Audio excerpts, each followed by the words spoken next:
Bueno, buenos días a todos, un placer estar acá, agradezco por supuesto a Presil la invitación. Este es un tema que realmente es dramático. Es dramático. Ustedes saben que hay muchos cultivos que no podrían hacerse sin fungicidas. Cacao, café, tomate, etcétera. Y saben que los fungicidas forman parte de las estrategias productivas. Durante muchos años los productores han tenido una gran diversidad de fungicidas que con relativamente bajas dosis han podido controlar la mayor parte de los patógenos. Hoy, como les decía, el escenario es totalmente diferente y dramático. Por ejemplo, hoy ya sabemos que las compañías no están teniendo una tasa de aparición con mecanismos de acción nuevos, la tasa de inversión es mucho más alta, empiezan a prohibirse productos, especialmente en Europa, en algunos principios activos ya tienen que dejarse de usarse, y lo que es peor, empiezan a aparecer casos crecientes de resistencia de hongos a fungicidas, que es el tema que nos convoca hoy. ¿Qué tan lejos estamos? En realidad, ¿qué tan cerca estamos? No estamos lejos, estamos conviviendo con la resistencia. Primer mensaje para ustedes. ¿Qué es un fungicida? Ya sabemos todo lo que es un fungicida. Es una sustancia que protege a las plantas de la penetración de un hongo o de su posterior desarrollo en sus tejidos internos. Los fungiestáticos, los que paralizan el crecimiento, o los antiesporulantes, los que frenan la purulación, también están englobados dentro del concepto de fungicida. Fungus, hongo, sida, matar. Es un asesino de hongos de alguna manera. Las fallas, ¿qué son las fallas de control? Sospechas, reclamos de que no funciona el producto, de que no me controló como antes, cada vez son más frecuentes en el campo argentino, cada vez más. Y esto puede verse, la falla de control, porque se utilizaron subdosis de fungicidas, o lo que es peor, se dividió una dosis en dos. Entonces se le da doble chance a los patógenos de que tengan chance justamente de mutar. Aplicación de fungicidas que fueron poco eficientes, no se eligieron bien las moléculas, no funcionaban para esa enfermedad. Niveles de enfermedad que fueron excedidos, se llega tarde. Tecnología de aplicación ineficiente, malas condiciones ambientales para la aplicación, son todas las causas posibles de fallas. Pero una de las causas posibles de falla y más difíciles de confirmar es la aparición de cepas o razas menos sensibles o resistentes. Es la más difícil, sin duda. ¿Qué es resistencia? Es un atributo, es una habilidad que es desarrollada, adquirida y heredable por parte de unos hongos de sobrevivir en presencia de niveles o concentraciones de fungicida que previamente eran letales para él. Esta es una supervivencia por el más apto. Sabemos que la sensibilidad es un atributo del patógeno y entonces pierde sensibilidad o reduce la sensibilidad al patógeno. Y la fungitoxicidad es una potencia del fungicida. Deja de ser fungitóxico o deja de ser potente cuando hay resistencia. Simplemente para ponernos de acuerdo de qué estamos hablando. Hay dos tipos de resistencia, la cualitativa y la cuantitativa. La cualitativa, como lo ven ustedes, es prácticamente pasar en 1 o 2 años cepas sensibles a cepas resistentes. Tan rápido como 1 o 2 años. Gobernado por un gen o un par de genes, no más. Es abrupta, es discriminativa, es A o B, es blanco o negro, es sensible o resistente. En cambio, la cuantitativa lleva mucho más años, 5 o 7 años, y participan muchos más genes, y es gradual. Y se puede recuperar parte de la eficiencia de control si uno aumentara las dosis. ¿Cuáles son los ejemplos? De la cualitativa son los ejemplos de benzimidazoles, carbendazim, estrovirulinas, carboxamidas, y la cuantitativa son los triazoles. Son distintos tipos de resistencia. Tenemos la resistencia cruzada, que es cuando un patógeno es resistente a un fungicida, entonces todos los fungicidas que tengan el mismo mecanismo de acción también caen en la victoria del patógeno. ¿Y qué es resistencia múltiple? Cuando un patógeno es resistente a diferentes mecanismos de acción. Por ejemplo, la roya asiática de la soja lo es para las carboxamidas, lo es para las triazoles, son para las estrovirulinas. Es el exterminator de los fungicidas, terminantemente. ¿Por qué ocurren las resistencias? Por mutaciones. Son mutaciones que son espontáneas, son naturales, a veces una en 1.000.000 y a veces hasta hay mutaciones diarias de acuerdo al tipo de patógeno que se trate. Y es una sustitución tan simple en la secuencia de aminoácidos de cambiar un aminoácido por otro de lugar. Ya con eso es suficiente para hacerle perder la vida útil al fungicida y arruinarnos parte de nuestra existencia social y económica. Recuerden los impactos que tiene la resistencia.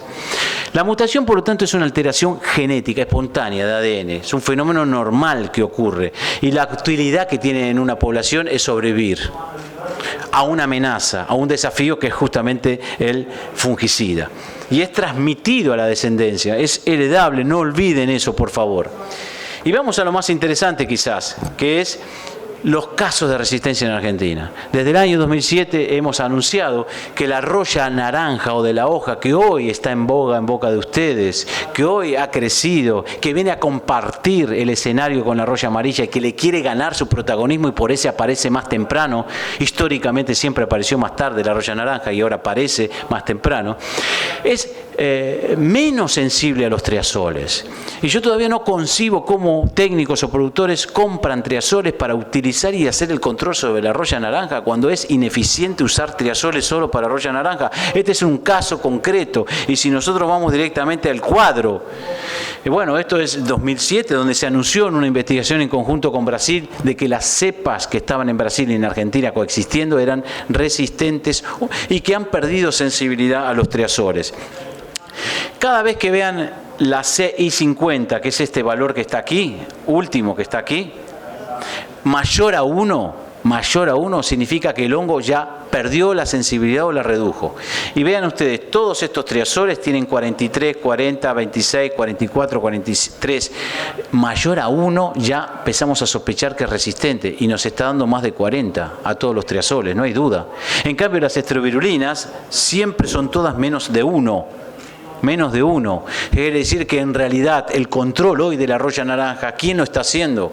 Las estrovirulinas. No sabemos hasta cuándo, pero lo están haciendo las estrovirulinas. Por eso no se puede ir con un triazol solo cuando se quiera controlar roya naranja, por más que la comodidad del bolsillo llame la atención mental de ustedes.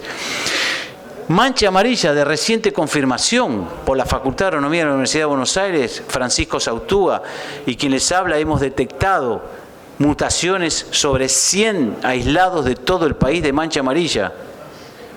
Y esto ha sido confirmado a todas las estrovirulinas y algunos triazoles. ¿Cuáles triazoles no funcionan para mancha amarilla? El ciproconazole es uno de los triazoles que ha perdido eficiencia de control para mancha amarilla. Y sin embargo el epoxiconazole y el proteoconazole mantienen la efectividad del 100%. Pero no hay actividad preventiva para mancha amarilla, desafortunadamente, bajo las condiciones de uso más frecuente que es una estrovirulina más triazol. Entonces tenemos un problema concreto. Estos son los comentarios que vienen surgiendo desde el año 2013. Hace 6, 7 años que vienen los reclamos diciendo que no funcionan los fungicidas para mancha amarilla. Por ejemplo, miren este lote con 2 aplicaciones de estrovirulina más triazol. La cantidad de enfermedad casi superaba el testigo. Una cosa impresionante, con 2 aplicaciones. Entonces, más de 90 aislados fueron chequeados y ante las concentraciones, en primer lugar en laboratorio, de 100 partes por millón, que es altamente mayor que lo que se ocurre en el campo, siguen creciendo el hongo. Los 90 aislados seguían creciendo en estrovirulinas. En este caso se trata de un triazol ineficiente, que les vuelvo a decir es el ciproconazole, y en este caso proteoconazole o epoxiconazole, que son los que hemos probado por tener disponibilidad de esos productos en grado técnico, fueron eficientes en un 100%. Entonces, conocer esto nos habla de la magnitud, de la necesidad de generar una agricultura diferente de pensamiento.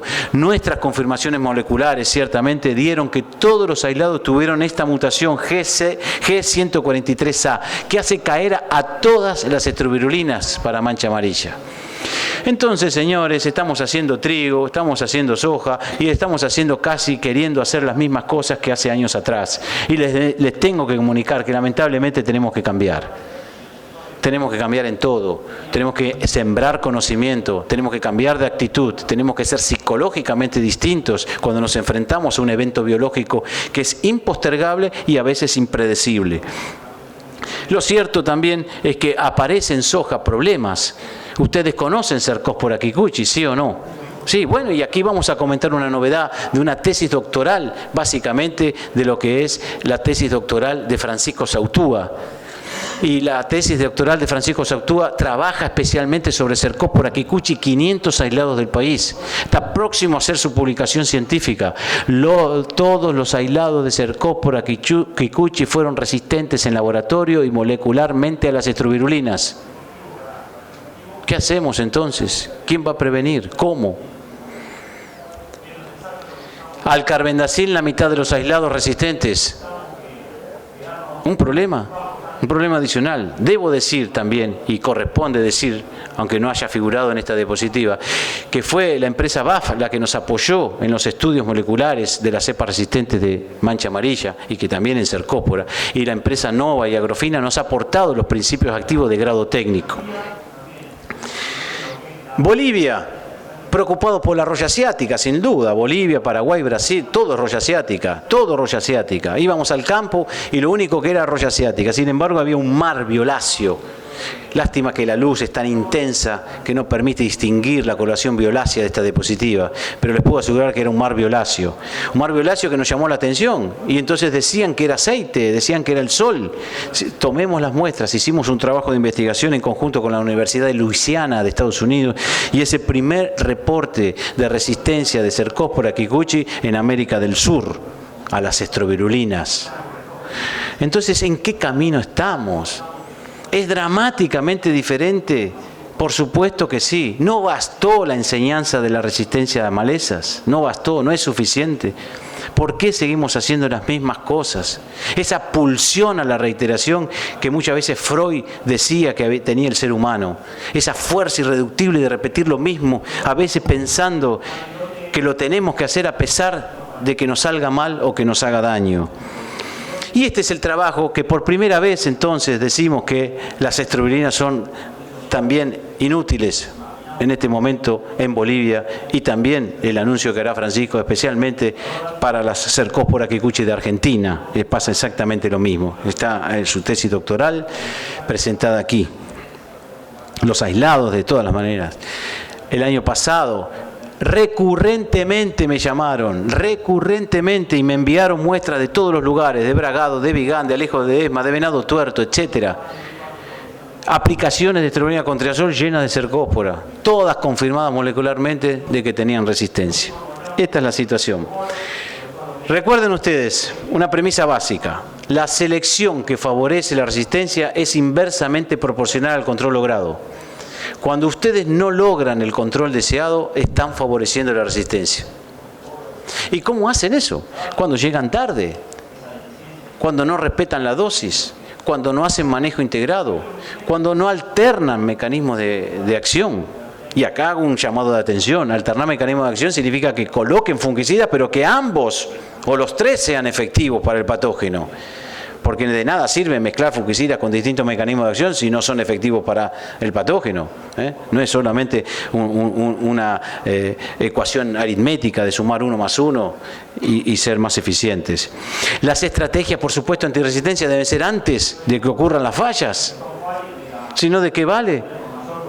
Y además estas estrategias antirresistencia le deben asegurar al productor un control y rentabilidad. Entonces hay un debate muy importante de dosis en el mundo y en el país también particularmente. Conozco técnicos que dividen la dosis, y eso es lo peor que pueden hacer técnicamente, es darle doble chance a la selección del más apto, típicamente darwinista el concepto. ¿Y qué debemos hacer? Valorar el riesgo que tenemos. La mayor parte de los fungicidas que usamos en cultivos extensivos son unisitio. ¿Qué significa unisitio? Que son capaces de matar al hongo en un solo lugar de la célula fúngica. Y eso es un riesgo alto per se para que ocurra resistencia. Entonces los riesgos tienen que ver con el patógeno también, porque los patógenos que tengan múltiples generaciones tienen más chance de mutar y por lo tanto más chance de poder justamente generar resistencia. Si tienen fase sexual, más recombinación y más variabilidad, más chance de generar resistencia. ¿Qué hace el hombre? ¿Cuál es el manejo agronómico? ¿Hace manejo integrado? ¿Respeta los umbrales? ¿Hace monitoreo? ¿Llega tarde? ¿Aplica fungicidas porque son económicos? ¿No están pagando suficientemente costos elevados al haber ocurrido una resistencia de maleza? ¿No debe ser esa una enseñanza para que hoy venzan ustedes su propia resistencia al cambio? Y que cuando hablamos de agricultura del futuro, y hablamos con Esteban muchas veces, no es solamente Big Data, información, imágenes satelital. La de agricultura del futuro también es algo que no se hace ahora. Y lo que no se hace ahora es manejo integrado, rotación de cultivo, tratamiento eficiente de semilla, no psicológico de semilla, de ver coloreada la semilla y sentirse relajado frente a la brillantez del producto y sentirse contento de haber hecho la tarea. manejo de la nutrición, alternativas complementarias, inductores de defensa. Hoy la era de la genómica nos permite entender cómo un inductor de defensa gatilla una secuencia, una cadena de muchísimos genes que activan las defensas naturales de la planta, que antes no se conocían y hoy sí. Y eso abre una puerta extraordinaria. Todos los fungicidas que usamos tienen riesgo alto a medio. No les hablo de cultivos intensivos, porque el Congreso no se ocupa de cultivos intensivos, pero les debo recordar que en los cultivos intensivos es todavía más dramática la situación porque hay más frecuencia de uso de fungicidas y por lo tanto mayor presión de selección por parte del hombre. Los fungicidas no son mutagénicos per se, es el hombre el que selecciona la mutación que espontáneamente se da. Entonces, aplicar un fungicida cuando sea necesario, no aplicar por las dudas, no porque el precio del cultivo sea alto y entonces lo paga solo la cuenta. No llegar tarde, utilizar mezcla de principios activos, usar de alto riego con mediano riego, bajo riego. Los multisitios es una opción que seguramente va a acercarse en mediano futuro. Complementar, ya lo dijimos, alternar principios activos lo dijimos, respetar las dosis lo dijimos, desarrollar un programa de monitoreo y eso es lo que queremos hacer desde la ciencia, buscar la posibilidad de alertar que hay cambios previsibles a través de la confirmación en laboratorio para que en el momento se cambie en el campo las decisiones de manejo y el manejo integrado en general. Y por eso hemos creado esta comisión de estudios de fungicidas en Argentina. Daniel Ploppe, Mercedes Escandiani, quienes habla, más todo el grupo de investigadores de fitopatología solamente en fungicidas, más todas las instituciones, que puede ser desde APRESID, CREA, el SENASA, el Ministerio de Agroindustria y muchas compañías que se han acercado simplemente para promover la investigación técnica, académica, científica, de todo lo relacionado con los fungicidas. Ya está por salir la página de CEFA, especialmente para anunciar todas estas tesis de posgrado que se están haciendo, informes, etcétera. Creo que con esto damos la apertura para la discusión del taller.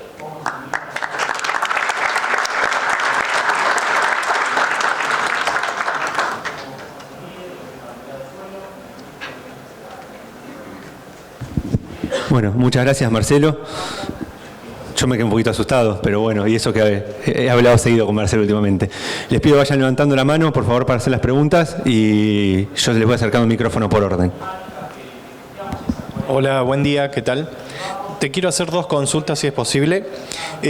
Primero, ya sé que hoy no hablamos mucho de maní, pero te quería hacer esta consulta. ¿Por qué tenemos tanta erraticidad entre año y año para diferentes productos, principios activos en fungicida frente a viruela? Y la segunda pregunta es si has hecho alguna experimentación con Bacillus subtilis como cura semilla. La primera pregunta tiene que ver con que el maní ya tiene casos reportados de resistencia, sin duda, hasta el punto que empezaron a incorporar clorotalonil. Yo creo que también hay una necesidad de estrategia de cuidar los productos que se usan en maní. Porque se están usando inclusive con mezclas de triazoles, nuevos mecanismos de acción, con mezclas de triazoles que se sabe que no funcionan y le recargan sobre la carboxamida, por ejemplo, tareas que finalmente el hongo va a vencer. Entonces, esto es lo que está sucediendo. Cambian las poblaciones y entonces cambian también tus resultados. Lo cierto es que los reportes de resistencia en maní están creciendo y ya han sido históricos en maní. Con Bacillus subtilis sí hemos manejado cepas de Bacillus subtilis, pero no todos los Bacillus subtilis son iguales, sino que hay que saberlo seleccionar, hay que pasar por el in vitro, hay que pasar por el invernáculo y posteriormente a campo. Nosotros hemos valorado algunas cepas que tenemos desde la Facultad de Agronomía con un excelente control, pero especialmente para hongos de suelo, no para foliares. Sí, exactamente, para tratamiento de semilla para hongos de suelo. Nos funcionó muy bien, especialmente para macrofomina. Pero la novedad es que pudimos mezclar el Bacillus subtilis con un inductor de defensa. Ambos, un fofito más Bacillus subtilis. Con lo cual esta convivencia permitió inducir defensa por dos mecanismos diferentes. Muy interesante.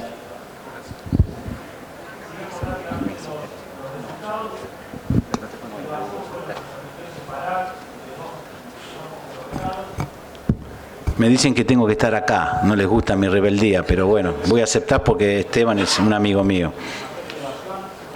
¿Hay otra pregunta, otros comentarios, por favor? Acá Marcelo Salgado, por favor. Ah, perdón.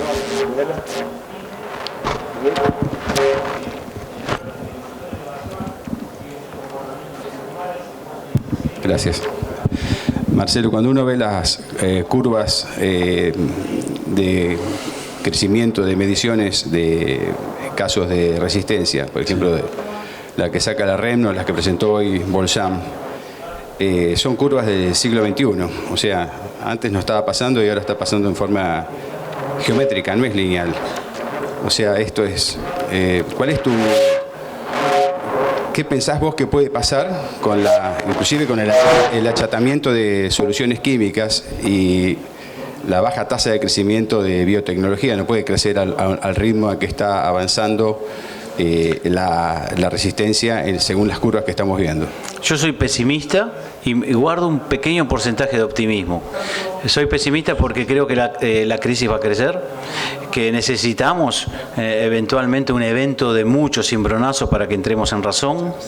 Es cierto que es en los últimos años la aparición de mayor resistencia, pero los fungicidas, el primer relato es del año 1960, cuando nace el primer fungicida sistémico unisitio, que sería el Benomil. Ahí comienzan los problemas de resistencia verdaderamente en fungicidas. Europa presenta y Estados Unidos casos todavía inclusive mucho más antiguos que los nuestros, lógicamente.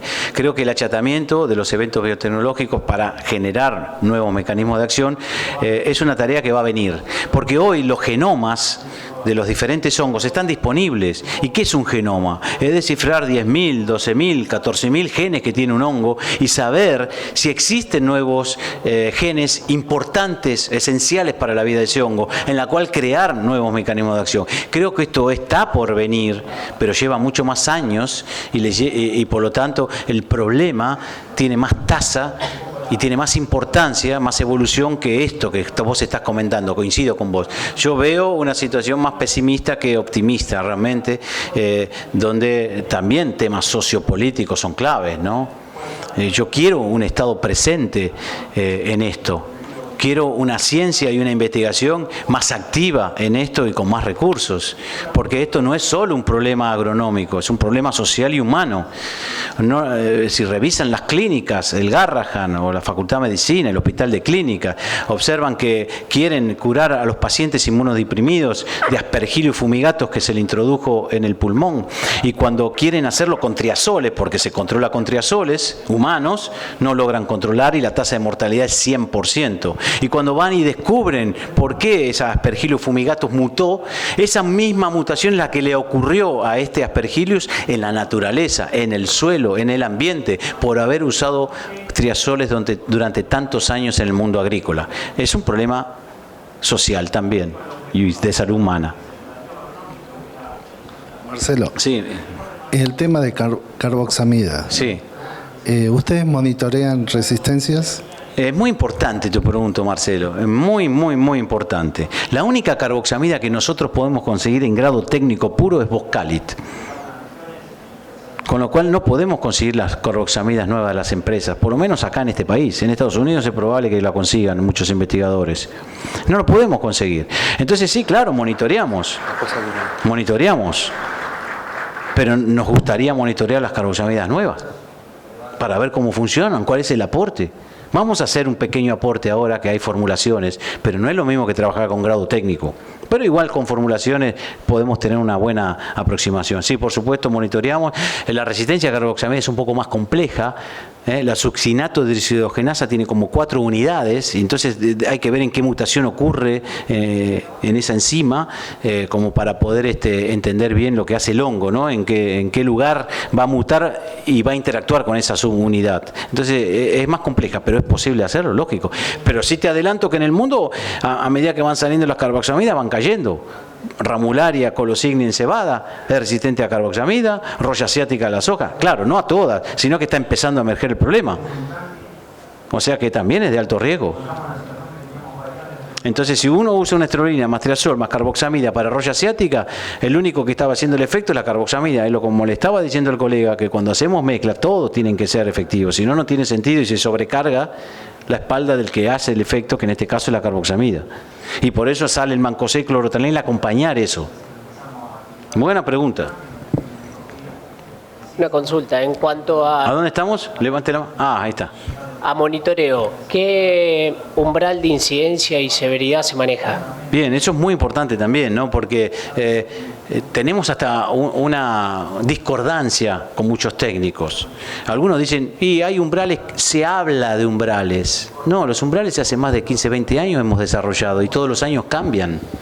Todos los años se ajustan de acuerdo al precio del cultivo, al precio del fungicida, al rendimiento potencial que logren. Entonces todos los años es distinto. Si hoy me decís de roya naranja, te digo que son muy bajos comparativamente a otros años. Puede ir desde un 2% de incidencia hasta un 5%. ¿Qué significa eso? Que de 100 hojas, 2 con que tengan pústulas hay que tomar decisiones. Y más aún, por ejemplo, es el caso concreto de roya naranja, que solamente hay control preventivo, no hay curativo. Los triazoles no son de misma efectividad que antes. Entonces, con más razón no llegar tarde, porque lo que entró, entró. Y después tenés umbrales para mancha amarilla, que de acuerdo a la eficiencia de control con que uses, si usás iproconazoles, si usás mancozeb, si usás epoxi, si usás protio, hoy cambia y el cuadro va a estar disponible la próxima semana de eso. No sé si contestó tu pregunta más o menos. Principio macollaje ya estamos viendo que en trigo Sí, se ve. hay un taller que te invito de 15 a 16 que dice qué hacer con la roya naranja y roya amarilla. Ahí vamos a discutir concretamente eso. Sí, quería ver cómo está la situación de resistencia en maíz, que hablaste de trigo y soja. Otra pregunta muy buena. En general, una de las causas de riesgo es el uso intensivo de los fungicidas sobre los patógenos. ¿Cuál es el uso o adopción de fungicidas en maíz? 5, 7, 8%. No mucho. En el mundo también lo mismo, no mucho, ni en Estados Unidos. No tenemos problemas de resistencia de hongos de maíz a los fungicidas, afortunadamente, porque el grado de adopción es bajo. La presión de selección, vamos a llamarlo técnicamente mejor, es baja. ¿Sí? Aquí. Hola, buen día. Buen día. Le hago una consulta. Sí. Mencionaste los inductores de defensa como Sí. una alternativa. Quería ver si podés ampliar un poquitito sobre el tema Claro. y principalmente enfocarlo en lo que serían los fosfitos y realmente lo podemos tomar como un inductor de defensa válido para mermar el uso de fungicida, ¿no? Sí, correcto. ¿Qué es un inductor de defensa? Un inductor de defensa es un mensajero que entra a la planta, recorre las células dándole la señal, la carta urgente de que se tiene que preparar para una invasión. Eso es un inductor de defensa. Lo puede hacer por una vía o por otra. No importa cuáles son las vías ahora, lo importante es que lo hace. Y lo importante ahora es que con la era genómica y de transcripción se sabe cuántos genes y de qué forma y secuencia se activan cada vez que llega el cartero a golpearle la puerta a la célula vegetal para que se active. ¿Quiénes son los inductores de defensa? Puede ser un microorganismo, puede ser un bacillus, una pseudomona, no todos, hay que demostrar que son inductores. Los fosfitos son inductores y el último trabajo que salió fue claro, a disposición de ustedes, molecularmente se activan cientos de genes y que son efectivos hasta para roya asiática, y eso abre un nuevo panorama de investigación para descubrir justamente pistas para encontrar sustancias que activen esos genes, porque se descubrieron cuáles son los genes finalmente. El quitosano, un derivado del caparazón de los crustáceos, también es un inductor de defensa. El ácido acetil, ¿cómo se llamaba de Marcelo? El ASM, ácido benzolar S-metílico, el bión, también es un derivado del ácido acetil salicílico, es un inductor. Claro, lógicamente es una alternativa para futuro, sin lugar a dudas, pero nunca pensar en sustituir o reemplazar, sino en acompañar, complementar y buscar una alianza. ¿Está bien? Bien.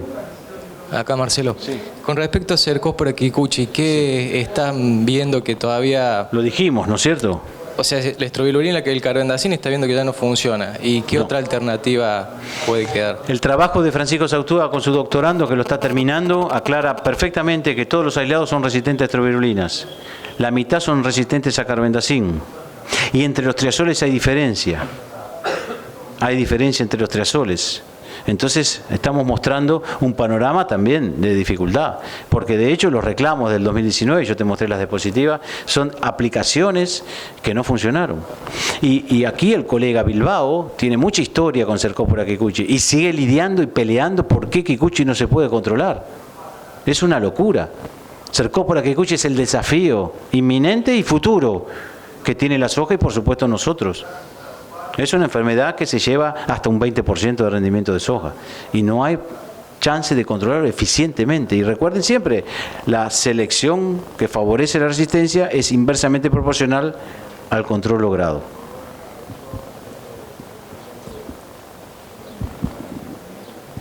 Marcelo, recién dijiste que el carbendazim sería ineficiente. El otro benzimidazol que nos queda es metiltiofanato.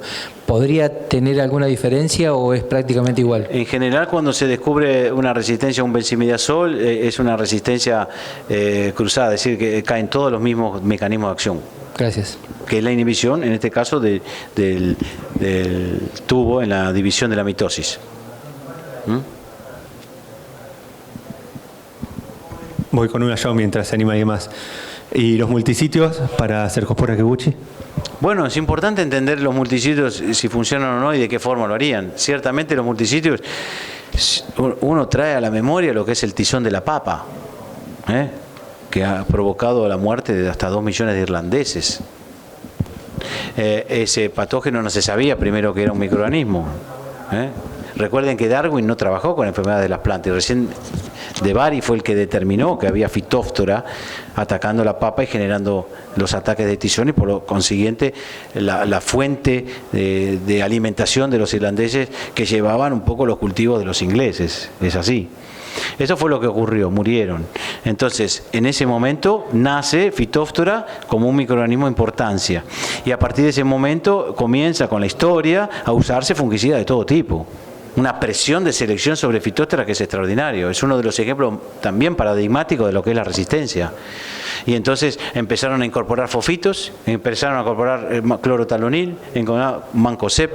Son multisitios estos dos últimos, mancozeb y clorotalonil. Y hoy son compañeros que no se los puede dejar, justamente porque es un patógeno de alto riesgo de generar resistencia. Cuando hablamos de soja y nos encontramos con este panorama, no es difícil pensar que es necesario recurrir a mezclas que tengan multisitios, a la espera de nuevos mecanismos de acción. Sabemos que empresas como BASF está teniendo un resurgimiento de una nueva generación de triazoles, que la era genómica y la estereoscopía de las moléculas le permitió adaptar un mismo mecanismo de acción, que son los triazoles, para que sea versátil en el bloqueo del hongo y entonces sortear en algunos momentos los problemas de resistencia. Sabemos que eso está por venir, pero aún así es necesario proteger la vida útil de todas las moléculas que están por venir. Es necesario. Y entonces los multisitios pueden tener un espacio también acompañando en los cultivos de soja. Sin ir más lejos, Brasil, el producto que más se vende prácticamente es mancozeb, porque tiene que acompañar todos los demás fungicidas para el control de la roya asiática. Hola Marcelo, ¿cómo te vas? Justo me diste el pie porque la pregunta era sobre papa. Que en el área que yo más estoy, la comisión de estudios que comentabas que estabas con Daniel y Mercedes, van a trabajar sobre fungicidas que se usan en general. Sí, es en general en todos los cultivos y la primera tarea que se hizo es poner a disposición, y ustedes pueden mandar un email hasta tanto nos salga la página, que se les va a enviar el listado de todos los patógenos y especialmente de todos los trabajos que se hicieron en Argentina relacionados con fungicidas y resistencia. Incluye todos los cultivos, porque también cítricos, eso es otro problema. Hortícolas, como estás mencionando. Así que sí, van a estar todos los cultivos.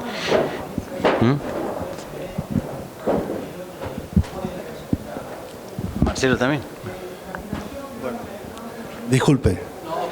El tema de los multisitios o sitios no específicos, ¿puede haber un proceso de preadaptación antes de que no se considere como resistencia, pero sí una reducción en la eficacia?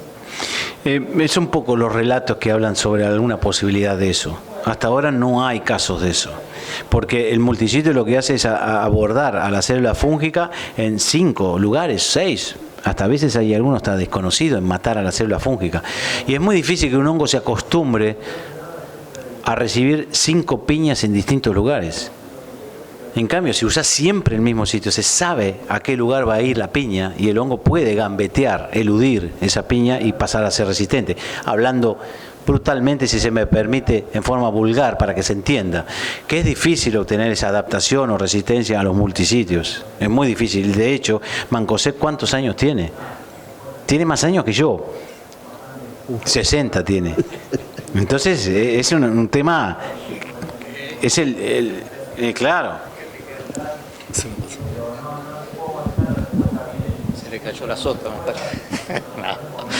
La verdad que te felicito porque te escucho muchos años, te vengo escuchando. Yo lo que digo es que uno viene a estos congresos así y cada vez tiene más información que se contrasta una con la otra. Es decir, en un taller ahora estábamos escuchando que en el 2050 necesitamos alimentar mucho más habitantes y resulta que la producción se va a ver disminuida. Vos nos planteás que continuamente hay una... Bueno, es decir, que los fungicidas de actuar prácticamente frente a resistencias de ciertos patógenos. Yo digo, la biotecnología no nos va a salir. Hay tanta biotecnología para control, ¿no es cierto?, de herbicidas, control de plagas. De fungicida también tendrá que venir y cerrar el camino como para poder allanar todos estos problemas, me imagino, ¿no? ¿Qué opinás al respecto? Sí, es interesante lo que vos proponés, pero yo no conozco plantas que sean transgénicas resistentes a hongos. Por lo tanto, no han podido resolver ese problema la biotecnología.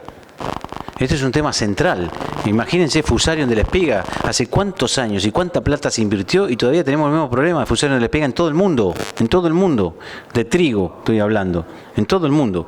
Creo que la biotecnología va a ayudar mucho cuando tengamos el acceso del genoma de los diferentes hongos a disposición de todos, de esos 10.000, 12.000 genes que puede tener un hongo, descifrados, y uno puede chequear qué gen está siendo esencial que nosotros no sabíamos.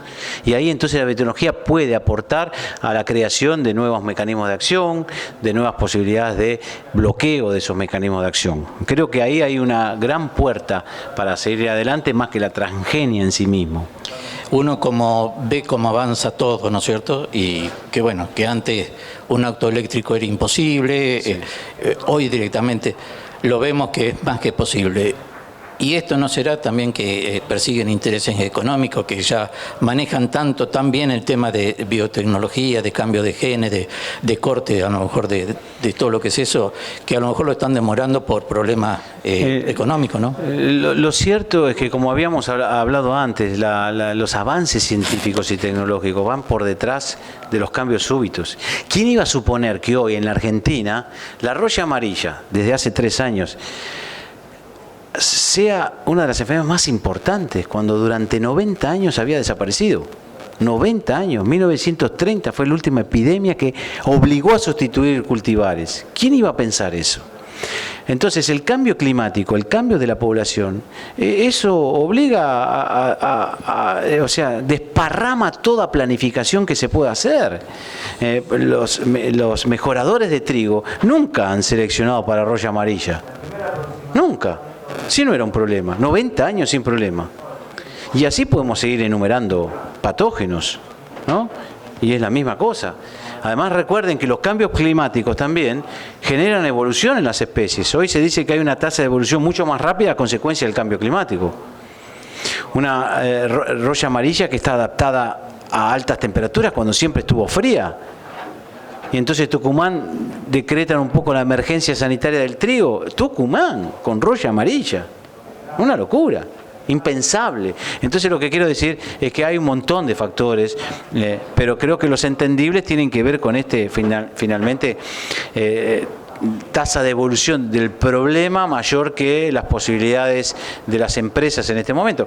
Porque si te vas a las empresas, tienen que gastar mucho más, tienen que cumplir protocolos más de salud más estrictos y más onerosos por cuestión ambiental, social, etcétera, y además no tienen la capacidad de descubrimiento que tenían antes.